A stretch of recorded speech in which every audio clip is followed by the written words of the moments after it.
नमस्कार दोस्तों, NG news Haryana में आपका स्वागत है। नरवाना के टोल प्लाजा पर खड़े हैं और इसी प्रकार से यहाँ पर किसानों का आंदोलन चला हुआ है। हर रोज़ की भांति आज भी यहाँ पर किसानों की बाइट लेने के लिए पहुँचे हैं और आज यहाँ पर जैन समाज के राष्ट्रीय कोष अध्यक्ष सतीश जैन जी पहुँचे हैं और यहाँ पर जो गाँव वाले हैं, जो आसपास के लोग हैं यहाँ धरने पर बैठे हैं, उनको संबोधित किया है। तो बात कर देते हैं सतीश जैन जी से, जो राष्ट्रीय कोष अध्यक्ष है, क्या कहते हैं आज के जो प्रदर्शन है उनके बारे में। सर नमस्कार। नमस्कार जी। जिस प्रकार से आज नरवाना पहुंचे हो, नरवाना के लोगों को संबोधित किया कि किस बात को लेकर आज यहाँ नरवाना पहुंचे हो सर आप? ये आंदोलन जहाँ किसानों के लिए काला अध्याय है, वहीं बाकी तीन वर्गों को समझना पड़ेगा। व्यापारी और कमेरा और कर्मचारी के लिए भी ये गले की फांस है। हम पुरजोर ताकत से इन तीनों काले कानूनों का विरोध करते हैं और इस किसान आंदोलन का समर्थन करते हैं। सर, जिस प्रकार से लंबा खींचा जा रहा है आंदोलन को, सरकार की तरफ से बातें हो रही है, लेकिन जो एक सही पॉजिटिविटी आनी चाहिए रिजल्ट में, वो नहीं आ रही सर। ये नरेंद्र मोदी जी और मनोहर लाल खट्टर जी, ये लोग केवल 15 औद्योगिक घरानों को इस हिंदुस्तान में काबिज करना चाहते हैं, लेकिन मोदी जी और खट्टर साहब इस बात को भूल जाएं। ये वो उस कौम के लोग हैं जो कभी मुगल शासकों से नहीं डरे। और मोदी जी कितना ही लंबा आंदोलन को खींच लें, घर जमीन जायदाद और तजूरियों के मुंह खोल देंगे, आंदोलन को कच्चा नहीं पड़ने देंगे, ना आंदोलन को कमज़ोर होने देंगे। हमारा संघर्ष किसी राजनीतिक पार्टी को सत्ता से हटाने का नहीं है। हमारा संघर्ष, किसानों का संघर्ष केवल अपनी इज्जत और अपनी मातृभूमि, अपनी खेती की ज़मीन को बचाने का है।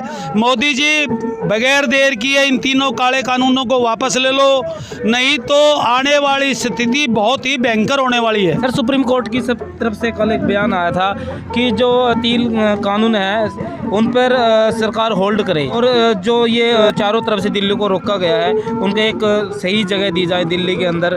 सर क्या लगता है कितनी पत्रकार महोदय, सुप्रीम कोर्ट के किसी भी फैसले पर टिप्पणी करना व्यवहारिक और उचित नहीं मानता मैं। फिर भी अगर मोदी सरकार इस आंदोलन को लंबा करना चाहती है, जितना मर्जी लंबा कर ले।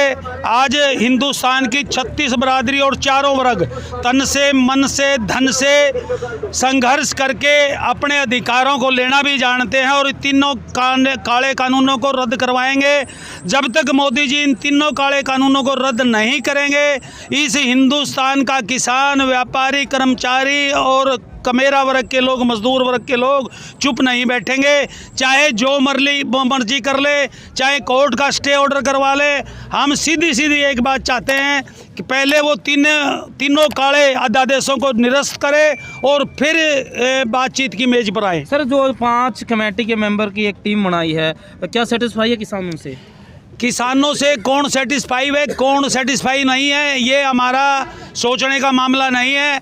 हमारा सोचने का मामला ये है, आज हिंदुस्तान का राजा नरेंद्र मोदी किसानों के साथ, तीनों और वर्गों, चारों वर्गों के साथ, 36 बरादरी के साथ न्याय करे और न्याय करके इन तीनों काले कानूनों को, जिसको हरियाणा प्रदेश, पंजाब, पूरे भारतवर्ष का किसान वर्ग नहीं चाहता, क्यों हमारे ऊपर थोपने के लिए जा रहा है। रही 5 कमेटी के मेंबर, वो अपना काम करेंगे, किसान यूनियन, किसान नेता और हम जो जितनी जनता है 36 बरादरी की अपना काम करेंगे। सर, लास्ट क्वेश्चन सर, जिस प्रकार से जो आंदोलन है, आंदोलन के बारे में बताया गया कि 26 तारीख को अंदर जाया जाएगा, दिल्ली के अंदर ध्वज फहराया जाएगा किसानों के द्वारा। सर क्या रूपरेखा है सर? पत्रकार महोदय, राष्ट्रीय ध्वज फहराने का जहां राष्ट्रपति को अधिकार है, वहां इस जनता के आम व्यक्ति का और छोटे से छोटे गरीब, दबे कुचले, व्यापारी, कर्मचारी, सभी लोगों का अधिकार है। ध्वज फहराने से हमें कोई रोक नहीं सकता।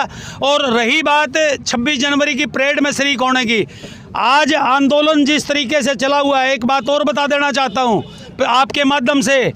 मनोहर लाल खट्टर जी और नरेंद्र मोदी जी जो राजनीतिक व्यक्तित्व के धनी हैं, मोदी जी आपके जीवन में ऐसा संतुलित, ऐसा संस्कारित और ऐसा नियमानुसार कोई आंदोलन आज तक नहीं चला है जो किसी सत्ता के परिवर्तन के लिए नहीं, अपनी असमत की लड़ाई लड़ने के लिए, अपनी मातृभूमि, अपनी ज़मीन को बचाने के लिए किसान, मजदूर, गरीब सड़कों पर है। और इस बात को जितनी जल्दी मोदी जी मान लोगे, खट्टर जितनी जल्दी मान लोगे, उतना ही फ़ायदा रहेगा। और एक बात और ध्यान रखे ये नेता, अगर मिलिट्री में, पुलिस में, पैरामिलिट्री फोर्सेज में जितने जवान काम कर रहे हैं वो किसी के बेटे हैं, किसी के भाई हैं, किसी के साथी हैं, किसी के गांव के हैं, वो मोदी के गुजरात से, हिंदुस्तान की मिलिट्री में एक भी जवान गुजरात से नहीं है। याद रखना, हरियाणा का हर दूसरा जवान, हरियाणा प्रदेश का हर दूसरा जवान सीमा, हिंदुस्तान की सीमाओं पर जाकर के अपने जीवन का बलिदान देते हैं। मेरा एक छोटा सा गांव है, 144 घर हैं और जिसमें 250 से ज़्यादा फौजी हैं। मुझे फ़ख्र है मैं उस गांव में पैदा हुआ। और मोदी जी इस बात को जितना जल्दी मान लोगे उतना इस देश की जनता का भी फ़ायदा है, आप राजनीतिक लोगों का फ़ायदा है। और नहीं तो ये 36 बरादरी के लोग इस सरकार की ईंट से ईंट बजाने से पीछे नहीं हटेंगे। ठीक है, धन्यवाद। हमारे साथ है राष्ट्रीय कोष अध्यक्ष सतीश जैन जी, जिस प्रकार से नरवाना को लोगों को यहाँ पर संबोधित करने के लिए पहुँचे हैं, हमारी तरफ से इनका बहुत बहुत धन्यवाद करते हैं। देखते रहिए एनजी न्यूज़ हरियाणा। वंदे मातरम। जय हिंद, जय भारत।